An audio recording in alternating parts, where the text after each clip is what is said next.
আসসালামু আলাইকুম। আশা করি তোমরা সবাই খুবই ভালো আছো। তো আজকে শিং মাছ দিয়ে রান্না করব মাসকলাই ডাল। এর জন্য প্রথমে মাসকলাই ডাল ভালোভাবে ধুয়ে প্রথমে নিয়েছি, তারপরে এখানে কড়াইয়ে ভালোভাবে ভেজে নেওয়ার পরে এখানে পাটাতে মিহিন করে বেটে নিয়েছি। গরম তেলের ভিতরে দিয়ে দিয়েছি আদা রসুন, তারপর জিরা, কাঁচামরিচ বেটে নিয়েছি একসাথে। তারপরে কড়াই ভালোভাবে করে নেড়ে চেড়ে নিচ্ছি। নেড়ে চেড়ে নেওয়ার পরে তো তোমরা 1 মিনিটের মতো নিচে নিবে। তারপরে এখানে আধা বাটির মতো পানি দিয়েছি।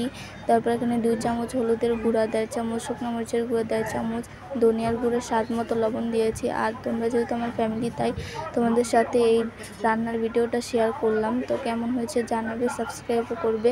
তারপরে নেড়েছে আর পরে এখানে দিয়ে দিচ্ছি শিং মাছ, পরিষ্কার করা শিং মাছগুলো দিয়ে দিলাম। তো এগুলো টাটকা টাটকা মাছগুলো এনেছে আজকে। তো তারপর নেড়েচেড়ে নেওয়ার পরে এখানে 1.5 বাটির মতো পানি দিয়ে দিয়েছি। দেওয়ার পর আবার একটু ভালোভাবে নেড়েচেড়ে নিয়ে 2 মিনিটের মতো রেখে দিব।